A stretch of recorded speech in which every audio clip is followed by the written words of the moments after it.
안녕하세요. 오늘도 사연살롱을 찾아주셔서 감사합니다. 저는 돌이 안 된 딸아이를 키우고 있는 엄마입니다. 이맘때 아기 키우면서 정말 몸이 10개라도 남아나지 않게 피곤하고 바쁜데 느끼는 것도 참 많아요. 특히나 저희 엄마에 대해서 많은 생각을 들게 하죠. 대부분은 감사하고 죄송한 생각들 뿐이에요. 더군다나 제 엄마 같은 분께는요. 제 친정엄마는 사실 친엄마는 아니거든요. 쉬운 말로 표현하자면 새엄마예요. 아빠가 재혼하셔서 들어오신 새엄마시죠. 새엄마가 들어오시게 된 이야기의 시작은 제 어린 시절로 돌아가요. 저는 어릴 때부터 엄마, 아빠, 저 그리고 저의 친할아버지와 함께 살았어요. 살던 곳은 도시가 아닌 외곽 쪽이었어요. 사실 솔직히 표현하자면 딱 봤을 때 아, 시골이네 소리가 나오는 모양새의 마을이었어요. 그래도 나쁜 건 없었어요. 오히려 어린 제게는 유치원이나 이런 것보다 자유롭게 뛰어놀 수 있어 좋았는데 마을 또래 친구들이나 오빠, 언니, 동생들과 같이 풀숲 피고 내 까고 다 돌아다녔죠. 아빠는 늘 새벽 일찍 일어나셔서 도시 쪽으로 출근을 하셨어요. 일하시던 회사는 도시에 있었거든요. 아빠가 출퇴근이 오래 걸림에도 불구하고 시골 마을에서 살기를 선택하셨던 건 친할아버지 때문이었어요. 친할머니는 아빠가 20살이 되고 바로 병으로 세상을 떠나셨어요. 혼자가 되신 친할아버지는 하나밖에 없는 자식을 대학에 보내놓고 홀로 시골에서 사셔야 했죠. 하시던 농사일을 계속하면서 아빠의 용돈과 학비를 보탰고요. 아빠는 공부와 아르바이트 일을 병행하면서 열심히 학비를 버셨죠. 다행히 장학금을 받아가며 학교를 다니셔서 아빠는 무사히 졸업을 하게 되었어요. 졸업하고 나서 거의 바로 일자리를 구하셨는데 바로 그때 다니시던 회사였어요. 할아버지와 최대한 가까운 곳에서 살려고 그런 거죠. 회사 근처에 자취방을 구해서 사시며 출퇴근을 하셨고 주말에는 할아버지 집에 가서 주무셨어요. 그런데 어느 날 일이 터진 거예요. 할아버지께서 농사일을 하시던 중 갑작스럽게 쓰러진 거죠. 같이 일하던 분들이 급하게 병원으로 모셨지만 시골 병원은 작았어요. 그곳에서 겨우 다시 도시의 대형 병원으로 모셨을 때는 늦은 오후가 다 되었던 시점이었고 아빠도 겨우 연락을 받고 병원으로 달려가셨죠. 병원에서 할아버지는 뇌졸중 진단을 받게 되었습니다. 다행히 회복은 서서히 했지만 거동이 몹시 불편해지시고 말도 어눌하게 되어서 의사소통도 불편해졌어요. 농사일은 이제 꿈도 못 꾸게 되었죠.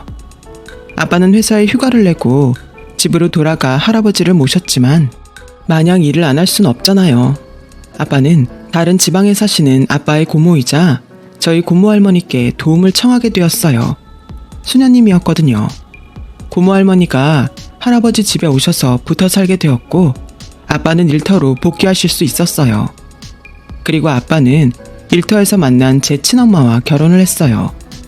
할아버지는 고모할머니의 부축을 받고 결혼식장에 오셨다고 해요. 아빠는 결혼을 하고 얼마 되지 않아서 아예 짐을 싸들고 할아버지 집으로 들어와 합가하셨고요.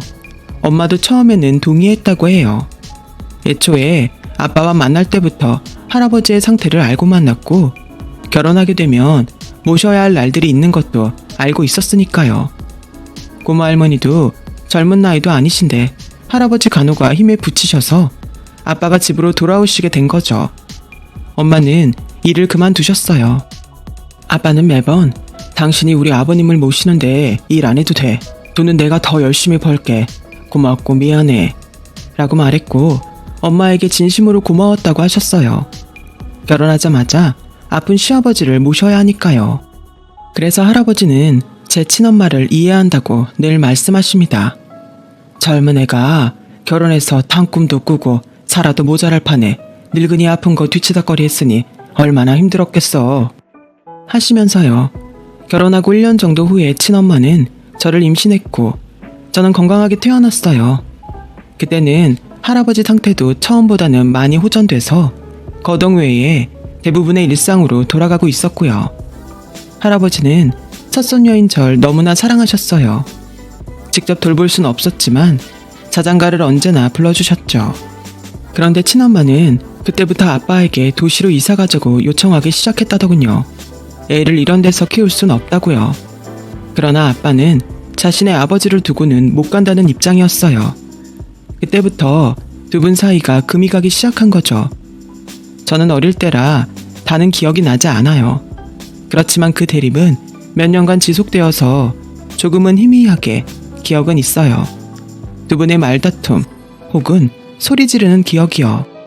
참고 참던 친엄마는 결국 집을 나가버렸는데 그게 제가 5살 되던 해였어요. 그날의 기억이 남아있죠. 친엄마는 저를 도시로 데려가서 맛있는 걸 사주고 예쁜 옷을 사입혔어요.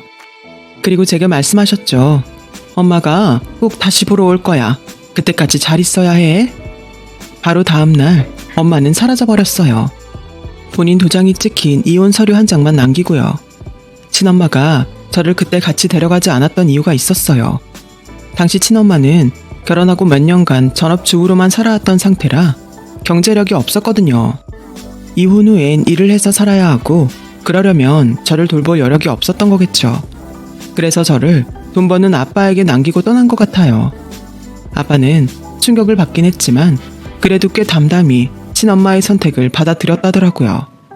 할아버지도 마찬가지셨고요. 친엄마 마음을 다 이해하신다는 입장으로 아무 말씀 안 하셨죠. 대신 두 분 다 저를 돌보고 사랑하시는 데만 더욱 열중하셨어요. 고모 할머니께서도 수시로 오셔서 저를 보살피셨죠. 그 덕분인지 저는 가끔 엄마 언제 와? 하고 묻기는 했지만 그래도 잘 자랐습니다. 시골 마을 친구들과 뛰어놀면서요. 거동이 불편하셔서 나가 돌아다니지 못하는 할아버지 옆에서 온갖 수다를 떨면서 할아버지를 기쁘게 해드렸죠. 할아버지는 제가 하는 거라면 뭐든지 다 좋아하셨거든요. 마을에는 아주머니 한 분이 계셨는데요. 저를 보살펴 주셨어요. 아주머니 딸이 대학생이라 도시로 나가 살고 있어서 적적한 와중에 제가 있어서 좋으시다면서 늘 오셔서 보살피셨어요. 그 아주머니께서 아빠에게 재혼을 조심스레 권유하셨어요. 내 친구 조카가 아주 착한 여자야. 세상 그렇게 착할 수가 없어. 근데 이상하게 시집을 못 가네. 그래서 그 집 엄마가 걱정이 이만저만이 아니야. 노처녀 된다고. 그니까 한번 만나봐. 저를 마냥 엄마 손 안 타게 하고 자라게 할 수는 없다고 그러셨대요. 딸은 엄마가 있어야 하는 거라고요. 친엄마가 떠난 지 1년도 안 된 때라 아빠는 망설였죠. 어쨌든 할아버지 옆을 못 떠나니까 또다시 상처를 받을까 두려웠던 거죠. 하지만 할아버지마저도 제게 엄마가 필요하다는 것에 동의하셨고 아빠는 결국 그 아주머니 친구 조카라는 분을 만나러 나가셨어요. 소개팅 같은 자리였던 셈이죠. 그런데 그 만남은 예상과는 다르게 쭉쭉 잘 흘러갔어요. 그분을 만나고 온 아빠의 표정은 밝았었고 그 후로도 몇 번 만남을 가졌죠. 그리고 3개월 만에 아빠는 할아버지께 그분과 결혼하겠다고 알렸습니다. 저에게도 와서 이제 엄마가 다시 생길 거야 하고 말씀하셨어요. 저는 엄마 다시 와? 하고 물었는데 아빠는 아니 새엄마가 오실 거야. 새엄마는 아주 착한 분이야. 우리 딸도 잘 챙겨주실 거고 할아버지하고도 친하게 지낼 수 있는 분이야. 새엄마한테 착하게 대해줄 거지? 결혼하기 전에 아빠는 그분을 집에 인사차 모셔왔어요. 그때가 바로 엄마와 처음으로 만난 순간이었죠. 엄마는 인상이 참 둥글둥글 순하게 생긴 분이셨습니다. 방 안에서 한동안 아빠와 할아버지와 대화를 하시다 나오셨는데 절 보시고 안녕? 네가 진아구나. 우리 잘 지내보자. 아줌마가 노력할게. 하면서 제 손을 잡고 인사를 했어요. 저는 그 모습이 왠지 모르게 참 다정하고 좋았어요. 어린아이였지만 그분이 참 좋은 분이라고 생각했죠. 그리고 아빠와 엄마는 결혼을 했어요. 식은 마을에서 간단하게 사람들 불러다 국수 먹는 걸로 끝냈어요. 그리고 엄마는 집으로 들어와서 함께 살기 시작했어요.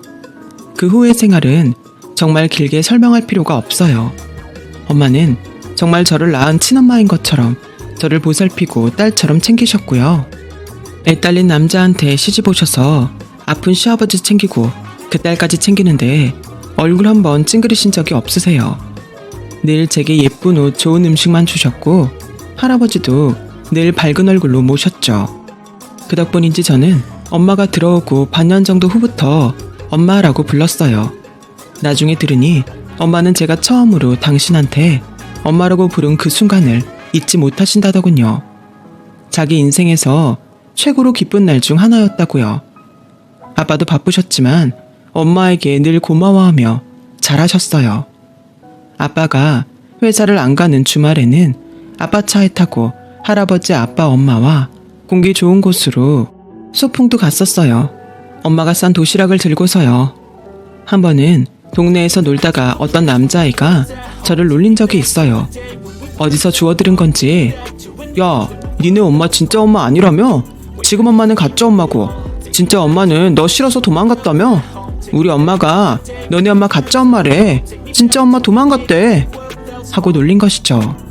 그 말이 너무 서러워서 엉엉 울면서 집에 돌아갔어요. 저를 보고 놀란 엄마가 자초지종을 물었고 저는 무슨 일이 있었는지 다 얘기했죠. 엄마는 제 손을 잡고 곧바로 그 아이 집을 찾아가 소리를 지르면서 마구 따졌습니다. 그쪽이 뭔데 남의 딸을 그렇게 함부로 뒤에서 씹고 욕해요? 내 배 아파 안 나왔다고 해서 내 딸 아닌 거 아니에요. 우리 딸은 누가 뭐래도 내 딸이니까 자기 자식 교육이나 잘 시키시죠. 누가 보면 그쪽 아들내미 주워온 줄 알겠네. 그렇지 않고서야 가정교육을 이렇게 개판으로 시켜? 엄마는 그렇게 소리치고 제 손을 잡고 당당하게 집으로 오셨습니다. 그리고 제게 앞으로 또 그런 소리 들으면 그냥 한 대 때려버려. 엄마가 다 책임질 거니까. 알았지? 하고 저를 달래주셨어요. 그런 엄마가 너무나 든든했죠. 엄마는 제 초등학교 입학식에도 오셔서 함께 해주셨고 공개 수업이나 학교 운동회, 소풍, 발표회까지 모든 순간마다 빠지지 않고 오셔서 저를 지켜봐주고 응원해주셨어요. 소풍날이면 새벽부터 일어나 3단 도시락을 싸주셨고 발표회를 할 때는 하루 전날에 도시로 절 데리고 나가셔서 예쁜 옷을 사 입히셨죠. 언젠가 제가 크게 아팠던 날이 있어요. 밤에 갑자기 열이 펄펄 끓었는데 아빠가 하필 당직 근무를 서던 날이었죠. 엄마는 동네 아저씨께 할아버지를 지켜봐달라고 부탁드리고 저를 안고 병원으로 달리셨어요. 운전면허가 없었던 엄마는 버스도 끊긴 그 밤에 저를 안았다가 업었다가 하시며 병원까지 데려가 약을 받으셨어요. 그 정성을 생각하면 지금도 눈물이 납니다. 엄마는 이미 제 하나뿐인 엄마로 살고 계셨던 거예요. 엄마와 저는 늘 함께 있었어요. 중학교 입학 후 사춘기 나이가 되어서도 엄마와는 늘 친구처럼 지냈어요. 사실 엄마가 제 짜증도 받아주신 거죠.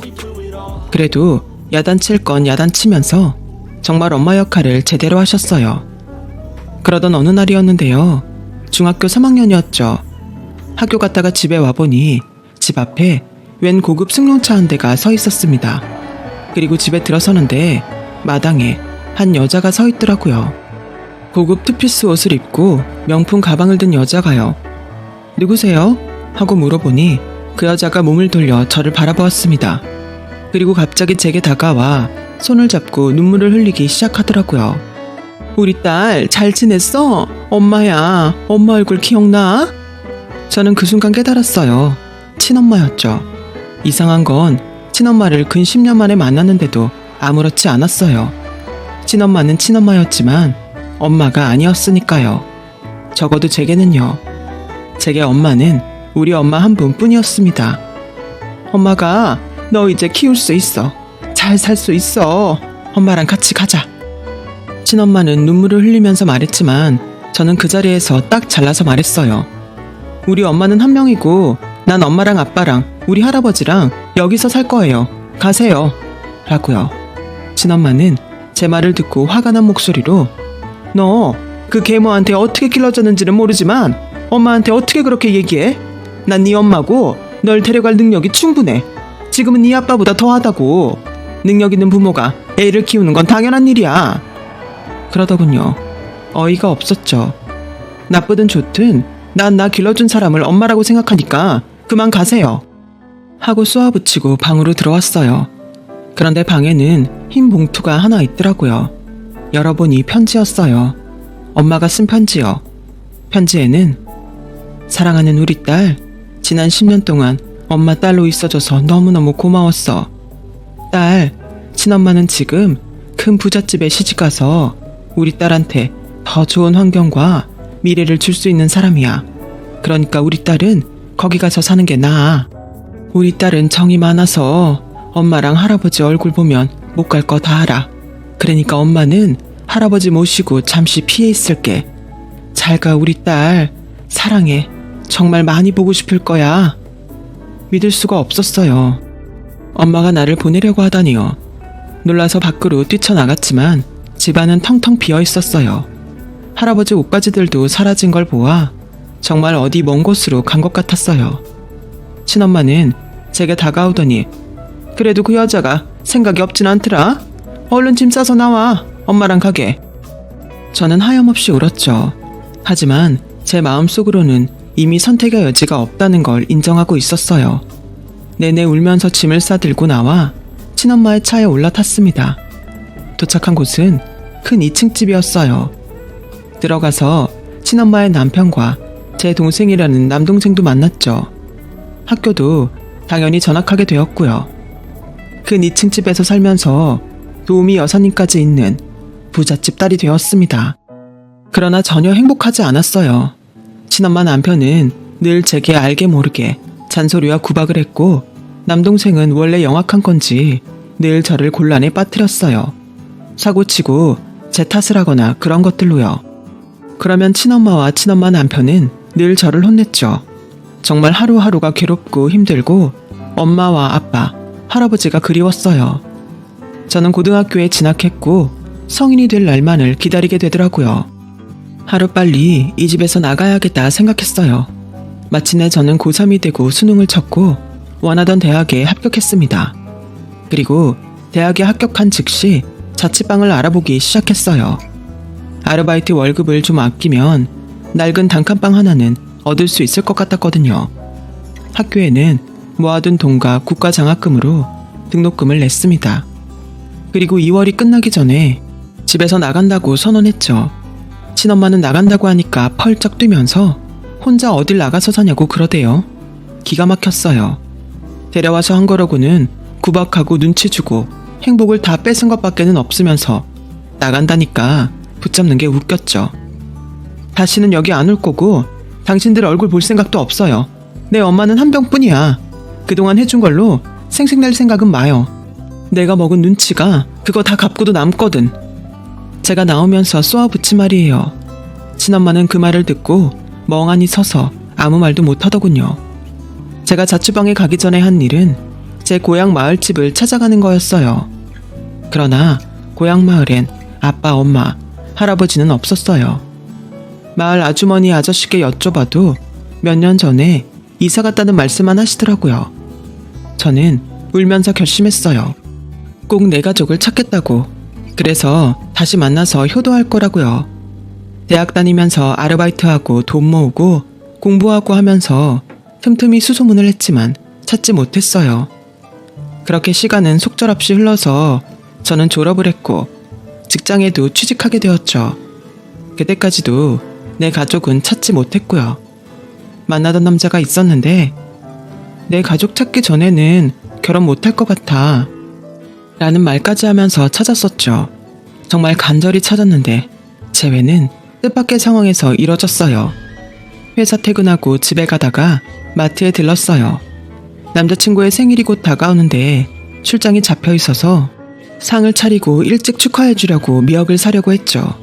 늦은 시간이라서 후다닥 미역을 사고 계산을 하려고 계산대로 향하는데 조금 시끄러운 소리가 들렸어요. 가만히 들어보니까 마트 사장 정도 되는 남자가 계산원 아주머니를 마구 다그치고 있더군요. 아줌마가 뭐가 바쁘다고 빨리 퇴근 못해 한다리에요. 어? 하면서도 아주머니는 고개를 연신 숙이면서 내일이 시아버지 생신이세요. 미역국 끓여서 내일 아침 식사로 드시게 하고 싶어서요. 오늘 저녁에 음식들도 해야 하고 마음이 바빴네요. 죄송합니다. 사정을 설명하셨어요. 그러나 그 남자는 어이가 없다는 듯 내내 큰 소리만 쳐댔죠. 저는 화가 났어요. 사정이 있고 사실 마트도 거의 마감이라 손님이 저 포함 한둘밖에 없었거든요. 오지랖일 수도 있겠지만 그쪽으로 성큼성큼 걸음을 옮겼습니다.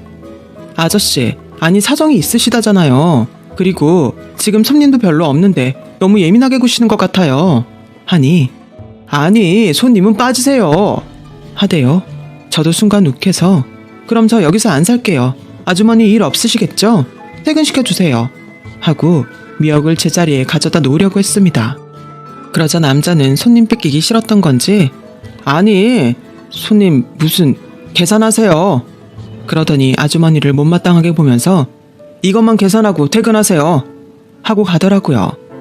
아주머니 얼른 계산해주세요. 그리고 얼른 집 가셔서 볼일 보세요. 하고 아주머니 팔을 잡아 계산대로 왔죠. 아주머니는 연신 고맙습니다. 고맙습니다. 하시며 울먹이시더군요. 아주머니 울지 마세요.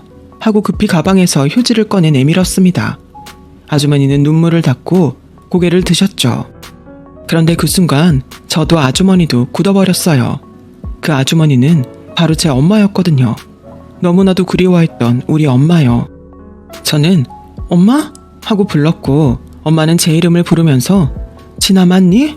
우리 딸 맞아? 하고 엉엉 울기 시작했습니다. 저도 엄마를 덥석 끌어안고 같이 울었어요. 그렇게 찾아도 찾지 못했는데 이렇게 만나게 될 줄은 정말 꿈에도 상상하지 못했거든요. 한참을 울다가 미역을 계산하고 퇴근하시는 엄마를 제 자취방으로 모셔갔죠. 엄마는 그간의 이야기를 들려주셨어요. 아빠는 친엄마의 재력을 보고 절 보내기로 결심하셨지만 제가 떠난 후 너무 힘들어하셨다고 해요. 술을 자주 하시게 되셨죠. 결국 고모 할머니가 이대로 두다간 쟤도 죽겠다 싶으셔서 아빠 할아버지와 엄마에게 고모 할머니가 사는 곳으로 이사오라고 권유를 하셨다는군요. 제 흔적이 없는 곳으로요. 그렇게 이사를 가셔도 아빠는 힘들어 하시다가 1년 정도가 지난 후부터 간신히 정신을 차렸다고 해요. 다시 일도 하기 시작했죠. 그렇게 두 분은 저를 그리워하면서 아이도 가지지 않았다고요. 일하고 할아버지 모시고 서로 의지하며 산 거예요. 그러다 작년쯤에 할아버지 병이 나빠져서 도시로 올라와 할아버지를 입원시켰다고요. 심지어 엄마 아빠가 사는 집은 제 집에서 그리 멀지도 않았죠. 저는 이야기를 다 듣고 울면서 당장 아빠랑 할아버지한테 가자고 했어요. 그날 밤 저는 아빠와 10년이 넘은 시간 만에 다시 만났어요. 아빠는 믿을 수 없다는 듯 저를 안고 한참을 우시더라고요. 저는 아빠 품에서 그동안 얼마나 힘들고 서러웠는지 이야기했죠. 아빠는 미안하다, 미안해. 아빠는 그냥 네가 그런 부잣집에서 사는 게 더 호강하는 길이라고 생각했다. 네가 그렇게 힘들게 살 줄은 몰랐어. 하고 제게 용서를 빌었고 저는 그저 울기만 했어요. 다음 날엔 할아버지도 뵈러 갔습니다. 많이 늙으시고 마르셔서 곧 돌아가실 것만 같았지만 절 보시고는 손을 잡고 하염없이 눈물을 흘리며 우셨어요. 이제 죽어도 여한이 없다 하셨죠.